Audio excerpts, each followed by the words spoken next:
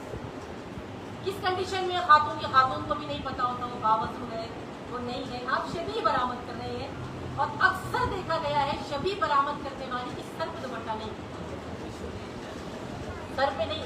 آپ جس کا تذکرہ اکثر ہم سے سوال ہوتا ہے ساری تو عورتیں ہیں پھر اتنا لپیٹنے کی کیا ضرورت ہے, ساری تو خواتین ہیں پھر اتنا حجاب کرنے کی کیا ضرورت ہے.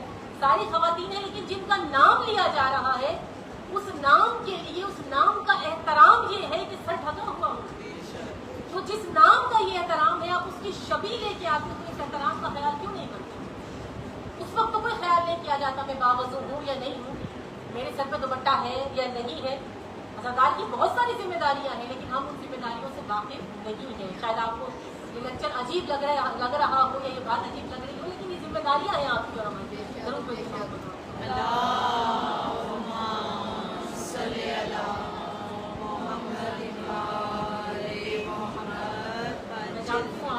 کافی زیادہ تھک چکے ہیں اور گرمی کی بھی شدت بہت زیادہ ہے لیکن یہ نشست رکھی ہی اسی مقصد کے لیے گئی تھی کہ محرم سے پہلے تھوڑی سی آگاہی ہو کہ جس محرم میں آپ داخل ہو رہے ہیں وہ محرم ممکن ہے اگر آپ آگاہ ہو جائیں, اگر آپ بس شعور ہو جائیں تو یہ آخری عشرہ ہو جو آپ تنہا گزاریں. یہ آخری ممکن ہے یہ عشرہ آخری کو جو تنہا گزاریں, اس کے بعد پھر عشرے انشاءاللہ امام زمانہ کے ساتھ. لیکن یہ کہ آپ کی اور میرے عزادار جیسے عزادار ایسا نہیں کر سکتے, ان کے ہوتے ہوئے نہیں ہو سکتا یہ. اگر ایسے جیسے ہم ہیں, جیسے ہم ادا کرتے ہیں, امام کے آنے سے پہلے تیاری بہت ضروری ہے.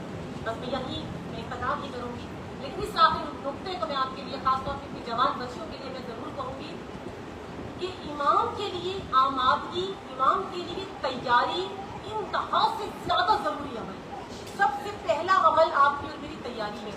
الاجل سے امام نہیں آئیں گے, دو امام زمانہ پڑھنے سے امام نہیں آئیں گے, آپ کے فقط ہاتھ اٹھانے سے امام نہیں آئیں گے, آپ کے نماز روزوں سے امام نہیں آئیں گے, آپ کے ایسے حجوں سے امام نہیں آئیں گے, آپ کے ایسے اعمال سے امام تو نہیں آنے والے.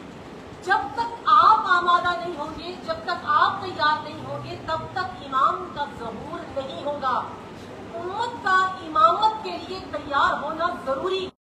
ہمارے اور آپ کے لیے سب سے بڑی مثال, میں نے ایک مرتبہ کوفہ و کوفی پڑھا تھا اشرا آپ لوگوں کے درمیان میں, جس کے بعد مجھے یہ کہا گیا کہ اس کو پڑھنے کی, اتنی تاریخ پڑھنے کی کیا ضرورت تھی, اتنا لوگوں کو بور کیا اور اتنی تاریخ پڑھی اور اتنا ہمیں کیا لینا, کوفے والوں نے جو کرنا تھا کر دیا. ہم تو اس دور میں ہیں, اب جو کوفے والے کر چکے تھے وہ کر چکے, ہمیں کیوں سنایا جا رہا ہے. میں نے اس وقت بھی کہا تھا کہ کوفہ آئینہ ہے اور میں آج بھی کہہ رہی ہوں کہ کوفہ آئینہ ہے, کیونکہ آپ اور میں کہیں نہ کہیں کوفی بن رہے ہیں. یہاں معذرت کے ساتھ ہم کوفی بن رہے ہیں. کوفے والوں نے کیا کیا, مولا حسین کو خط لکھے, مولا ہم تیار ہیں, ہم آمادہ ہیں, لیکن ایک جملہ بڑا عجیب لکھا, ہمارا کوئی امام نہیں. مولا سے کہا امام ہے, امام حسین کو تھے نا, امام کے ہوتے ہوئے کہا مولا ہمارا کوئی امام نہیں ہے. مولا آ جائیے, امام نہیں ہے آ جائیے, ہم تیار ہیں, ہم آمادہ ہیں.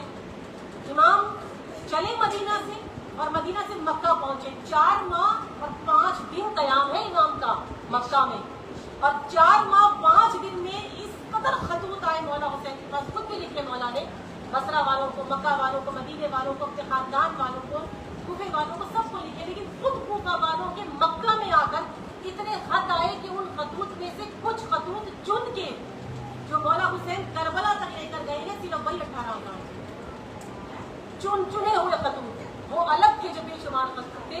اتنے خط امام کے پاس آئے اور سب بھرے ہوئے تھے, آ جائیے ہم آمادہ ہیں, آ جائیے ہم تیار ہیں, آ جائیے. وہی آپ اور میں, الاجل الاجل الاجل, آ جائیے. اور پھر وہی اللہم کل ولی ہم بھی جاری، مسلسل کوفے والے بھی جاری، لیکن تیاری کہاں ہے؟ تیاری جب امام آ گئے اور مکہ سے امام چلے، سفر کو باندھا، تو مکے سے کربلا کا راستہ، یعنی کیونکہ امام کوفے کی طرف جا رہے تھے، کوفے کے راستے میں کیا ہوا؟ جب کربلا کی طرف سفر اپنا بدلا تو پتا چلا کہ مسلم شہید ہو چکے اور سب نے بیعت ہٹا لی. یعنی جب وقت آیا، جب امام آ گیا، جب امام کا ظہور ہو گیا، جب امام میدان میں آ گیا تو امت خائی ہو گئی. کیوں ہوا ایسا؟ بہت توجہ جوان بچیوں کو کہہ رہی ہوں، کیوں ہوا ایسا؟ کیونکہ تیار نہیں تھی، تلواریں تیار نہیں تھی، ذہن تیار نہیں تھے، وجود آمادہ نہیں تھے، ذہنیتیں آمادہ نہیں تھی. کیونکہ آمادہ نہیں تھی، نہ مرد آمادہ تھے، نہ خواتین آمادہ تھی، نہ بچے آمادہ تھے، کوئی تیار نہیں تھا. زبان سے کہہ رہے تھے آ جاؤ. کیوں؟ کیونکہ یہ لگ رہا تھا امام آئیں گے مشکل حل ہو جائے گی، امام معاوضہ دکھائیں گے یزید ختم ہو جائے گا، امام معاوضہ دکھائیں گے سب نیست و نابود ہو جائے گا. امام تو علی کے بیٹے ہیں، ایک تلوار چلائیں گے سب کو نیست و نابود کر دیں گے اور سارا کچھ ختم. یہی تو ہم سوچ رہے ہیں. امام زمانہ آئیں گے سب کو ختم کر دیں گے، سارا کفر ختم ہو جائے گا، نفاق ختم ہو جائے گا، سب مٹ جائے گا، بس امام کی حکومت ہوگی، ہم انجوائے کریں گے. امام کی حکومت میں اس سے زیادہ مشکل وقت آئے گا، کیونکہ آپ جس امام کے اگر سپاہی بننا چاہتے ہیں تو جو کربلا میں 72 پہنچے وہ خیموں میں اے سی میں نہیں بیٹھے ہوئے تھے، انہیں ٹھنڈا پانی نہیں مل رہا تھا، وہ نہر کے قریب خیمے لگا کے نہیں بیٹھے ہوئے تھے. ان کے لیے کوئی جنت سے ایسے پروردگار عالم نے بادل نہیں بھیجے ہوئے تھے جو ان کے اوپر سایہ کیے ہوئے تھے.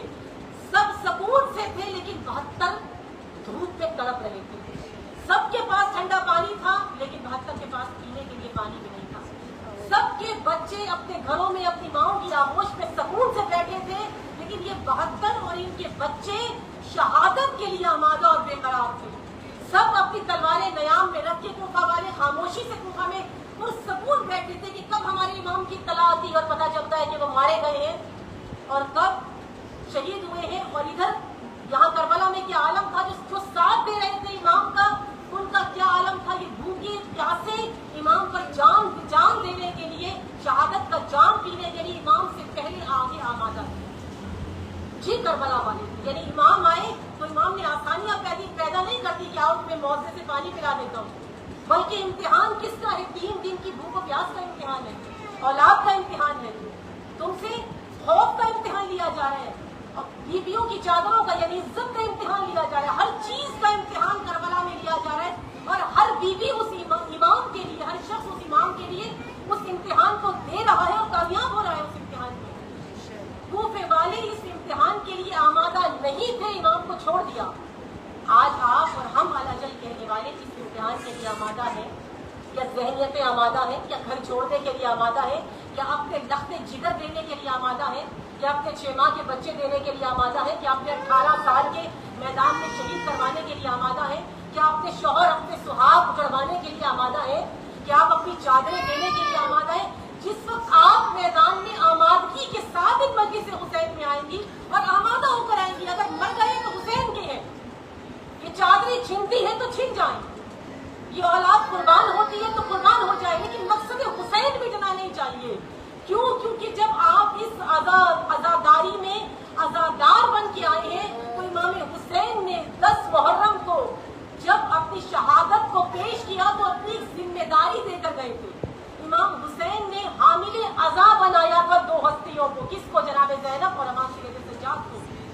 امام سجاد حامل عزا تھے، جناب زینب حامل عزا بنی، اور ان دونوں نے اس عزا کے بوجھ کو اپنے کندھوں پر اٹھایا.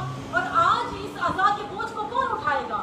اس عزاداری کو کون اٹھائے گا؟ کون جناب زینب جیسا عزادار ہوگا؟ کیا بی بی فقط روتی رہی؟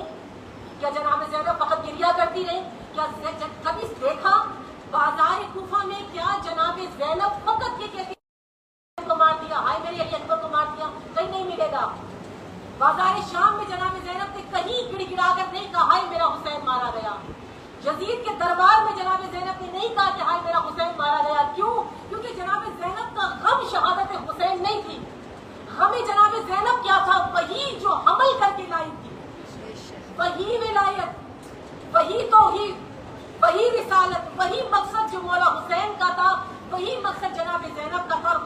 مقصد آپ کا اور میرا ہونا چاہیے، کیونکہ دربار یزید میں جناب زینب کے یہ جملے کہ میں نے کربلا کے میدان میں جمال الہی کے علاوہ کچھ نہیں دیکھا، یہ اس بات کی دلیل ہے کہ توحید کی کتنی بڑی محافظہ ہے جناب زینب، کتنی بڑی محافظہ، اور یہی آپ کو اور مجھے عمل کرنا ہے۔ اگر امام کا سپاہی بننا ہے تو حقیقی عزادار ہونا ہے اس تیاری کے لیے، کیونکہ تقریباً وہ تو الگ بولا جاتا ہے نشانیاں پوری ہو گئی ہیں اور یہ ہو گیا ہے، نشانیوں سے پہلے آمادگی پوری ہونا ضروری ہے۔ خدا سے اس محرم رہبر معظم کا بھی فرمانا ہے، ان جملوں پر اختتام کروں، دعا پار کرا چکی ہے، یہ رہبر معظم کا فرمانا ہے اس طرح سے ہے کہ اس محرم جب آپ علم کو چومیں، جب ان شبیہوں کو چومیں تو خدا سے اپنے لیے معرفت کو طلب کریں، اپنی ہستی کو بلند کریں، اپنے آپ کو بلند کریں، خدا سے دعا کریں کہ امام ہمیں اپنے سپاہیوں میں شامل کریں، امام ہمیں با معرفت بنائے اور ہمیں توفیق دے خدا کہ ہم امام کے سپاہی بننے کے قابل بھی خود کو بنا سکیں، آمادہ ہو سکیں، اور یہ آمادگی اس شاید یہ محرم آپ کے وجود کے اندر کوئی انقلاب لا سکے۔ یہ نشست معذرت کے ساتھ یہ بہت وقت لیا آپ کا، لیکن اس نشست کو رکھنے کا مقصد بھی یہی تھا کہ شاید کوئی ایک چیز آپ کے قلب کو منقلب کر دے، تبدیل کر دے، آپ کے اندر کوئی انقلاب آ جائے، آپ اپنی ذات کو بدل دیں، لیکن محرم میں نہ بدلیں، محرم میں خود کو بدل کے پائیں تاکہ آپ اپنے آپ کو 2.25 مہینوں میں امام کا سپاہی بنا سکیں۔ انشاءاللہ پروردگار عالم سے دعا ہے کہ پروردگار عالم امام زمانہ کا امام اصل کا ظہور جلد از جلد فرمائے اور ہم سب کو توفیق عطا فرمائے کہ ہم امام زمانہ کے سچے اور بہترین سپاہی بنیں۔